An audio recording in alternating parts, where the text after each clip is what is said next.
Physique Mastery Podcast. This is Scott Tousignant along with Bryan, Krahn. Today we are kind of talking about program design and changing up your programs. Or more specific, how long you should stick with a certain workout plan. And there's a few different schools of thought out there. Some people say every 4 weeks you should be changing out your program. Some will say you can push it 6 weeks, 8 weeks, even up to 12 weeks. As long as you're continuing to make some sort of progress on a program, keep working it until it no longer continues working for yourself. Now, I've been someone who I like to change my programs every 4 weeks, and it's usually from a motivation standpoint and an enthusiasm standpoint. I kind of find that once I begin the fourth week, I'm kind of looking for some sort of change. But what we were going to talk about today is that change doesn't have to come in drastic forms. You can make change and have it just in kind of small doses, subtle little changes where you still keep some consistency in the program and progressing. So, very exciting topic, something that very exciting. What are some of your insights that you want to kind of kick off with here, Bryan? Oh man, I think it's interesting. Like the whole change your program every 4 weeks thing. Like when you kind of go back in history, this is a new thing. I mean, that like it used to be like even in the 70s, even the 80s. Like here's your program, and they were always like months long. And then it kind of got into vogue to like change things, every calendar month. And there's a definite marketing, kind of shtick to that. Especially if you're doing coaching and you promise a new program every month, then you better get a new program every month.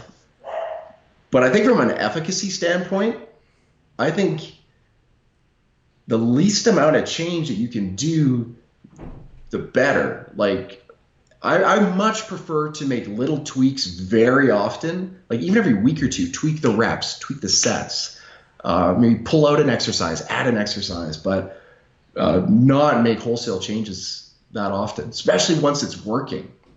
Like right. Once you get over and that can take like a full month to kind of get to that point where you're comfortable with the exercises. You're not just like learning it and kind of getting your sea legs, so to speak. You're actually like working the muscles, not just figuring out the movement. Like you have to reach that point before you really start making progress that'll be reflected on your physique, I find. Right. And I think that's been a key argument that I've heard from people who think, oh man, you're changing your program every 4 weeks. That's ridiculous. Usually at 4 weeks, you're just really getting good at something. And we're seeing that in our Physique Mastery Movement group coaching experience, where we haven't had deadlifts in our program in several months. Like we've been using Romanian deadlifts, good morning, certain movements, mainly because most of the people have been in a cutting phase, and we're just looking at exercises that suited their energy demands and just is appropriate for the time. So now we're starting to now we threw in deadlifts last month, and it was for some people a completely they haven't done deadlifts in forever. Some of them it's just been a few months, and it took them a few workouts to really get a feel for the deadlift. And we had to let them know, like with our Physique Mastery Movement group coaching experience, we plan our structure is set up in advance. We kind of know the direction that everyone is heading. Each program is going to build off the next one.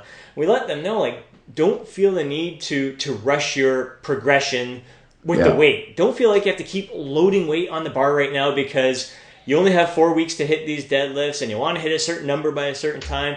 Forget about that. We're going to have deadlifts in the next month plan in the same rep range. Exactly. So we want you to just right now, just focus on mastering the technique. And here they're hitting the 4 week mark. If we were to end it, they'd be like, shit, I just got good at it. Why are you taking that movement away? But no, we're keeping it in there. So now when we have deadlifts in the next month plan, their technique is so much better. Now they can really start focusing on the weight progressions and getting even better at the movement with heavier loads. Oh yeah, and let's be honest. I mean, there's a huge difference between a tricep press down and a high bar back squat or a deadlift. Like those big exercises, those are skills. Most of us will never master, like truly master them. Like we can always get a little bit better, And the only way you can successfully do that is through repetition. You need repetition. And if you're constantly changing, you don't get that. And I mean, but that's the thing, like that's like a squat or a deadlift. Now, if your program, you switch up from a V-bar press down to a rope press down, yeah, like unless you're a complete motor moron, you could probably pick it up pretty quick and, start making progress. But these big lifts, man, like these are like in martial arts, that's like a punch and a kick. Like you can never master it. You can only improve. So it kind of behooves you to keep them in your program. Not necessarily for the rest of your life, but have them in there and, not just like toss them out because, it's the fourth week, got to shit can that, Right. Yeah, exactly. Yeah. And say if someone hasn't done a back squat in a while and this month they're just working on their form and technique with the back squat, and you keep it in the next month and they're getting a little bit better at it, and the next month a little bit better at it, and then you start feeling, back squats are kind of beating me up at this point. You can still keep them in there, just reduce the rep periods or do it in a different way. It's a different kind of intensity technique. There's so many different ways you can do it where you can still master the form or slow down the tempo. Go lighter weight, slow down the tempo. Feel a little, hold it in the bottom. There's so many different ways you can perform the squat. And the last thing you need to change, if you want, kind of continual change for adaptation in your program, whatever, like the last thing that needs to change is actually the exercise. Right. You can change, the volume, you can change the sets, you can change the reps, you can change the rest interval between sets, you can change the placement of the exercise within the program. I mean, if you always do squats first, try doing it last. That's very freaking different. Change the frequency. If you've never squatted every day, you will notice, and you'll probably get a lot better at squatting, and then you'll probably want to shoot yourself by the end. But like, there's so many different ways that you can facilitate variety into a program without turfing the exercise altogether. Yeah.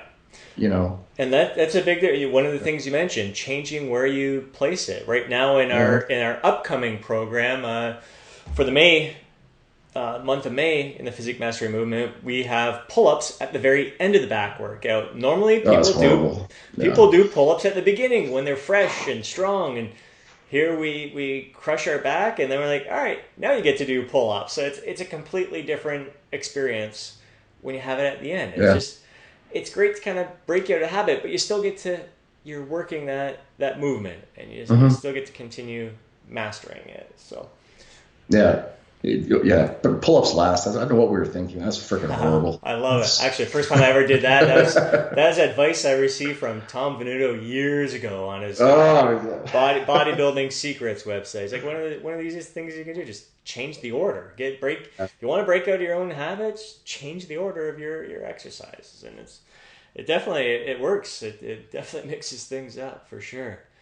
But there's a lot of times. I mean, even for, as we've mentioned in previous podcasts, for our January, February, and March, we kept the split the same. We kept a lot of things the same. We just increased the rep ranges and decreased the rest periods.